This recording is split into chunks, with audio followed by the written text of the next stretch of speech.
अपनी तरफ से सभी की तरफ से आज पायलट साहब को श्रद्धांजलि देने यहाँ मौजूद हुए हैं दौसा में, भंडारा में। आज से 24 साल पहले जब उनका दुर्घटना में स्वर्गवास हुआ था, हम सबको बहुत झटका लगा था और उस दुख से उभरने के लिए जो असीम प्यार और प्रेम इस प्रदेश देश के लोगों ने हम लोगों को दिया, उसका मैं सदैव आभारी रहूँगा। और आज उन्होंने अपने जीवन में जो काम किया, जिन विचारों का अनुसरण किया, जिन मुद्दों को लेकर संघर्ष किया और एक गरीब परिप्रेक्ष्य से गांव से निकलकर फौज की नौकरी और फिर राजनीति में अपने परिश्रम से एक जगह बनाने में जो कामयाब रहे, हम सब उनके कायल हैं। और मैं समझता हूं हम सब जितने भी लोग हैं, छत्तीस कौम के लोग और विशेष रूप से नौजवान, उस प्रकार की स्वच्छ राजनीति का परिचय अपने जीवन में देने की कोशिश करेंगे। आज उनको श्रद्धांजलि देते हैं, उनको याद करते हैं। और मैं समझता हूँ आज के समय पर जब अनेक चुनौतियाँ समाज के सामने हैं, तो हम सबको मिलकर उस प्रकार की जीवन शैली को अपनाने की ज़रूरत है। और राजनीति में भी उस प्रकार के सिद्धांत, उस प्रकार की बेबाक बोली और कर्मठता का परिचय देने की आवश्यकता है। और मुझे लगता है हम सब मिलकर उस दिशा में काम करेंगे।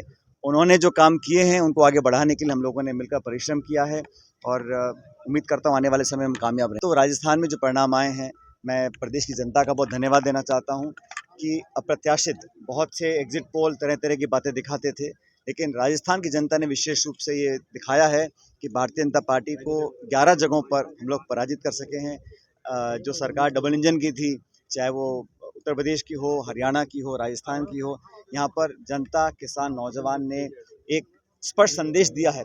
सरकार किसकी बनती है, गठजोड़ की सरकार बनी है, किसी भी दल को मैंडेट नहीं मिला सरकार बनाने का, एक खंडित जनादेश आया था। लेकिन जो संदेश गया है, जो राजनीतिक संदेश इस चुनाव के परिणामों से आया है, वो ये है कि दमन की, प्रतिशोध की, आक्रमण की, भेदभाव की राजनीति नहीं चलेगी। और संसद में जिस प्रकार व्यवहार पहले हुआ, 147 सांसदों को एक दिन में निलंबित किया गया, मैं समझता हूँ उस प्रकार की कार्रवाई को लोगों ने पसंद नहीं किया। दो निर्वाचित मुख्यमंत्रियों को जेल में डाला गया, कांग्रेस के नेताओं को प्रताड़ित किया गया। और अब विपक्ष की एकता जो हुई है, उससे एक संदेश इस निर्णय से जनता ने दिया है कि अब आने वाले समय में सबको मिलकर काम करने की ज़रूरत है। सरकार का गठन कल परसों में हुआ है, लेकिन अभी से ही कई दलों में आशंकाएं पैदा हुई हैं, कोई शपथ लेने से मना कर रहे हैं, खींचतान शुरुआत हो गया है।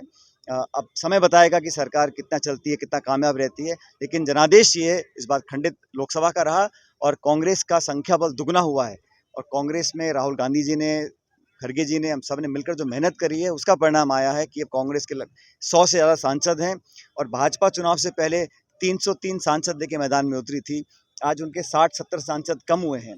और एनडीए जो 400 का दावा करता था, आज उनके 200 कुछ सांसद हैं। तो ये एक परिणाम कुछ हद तक संतोषजनक है कांग्रेस पार्टी।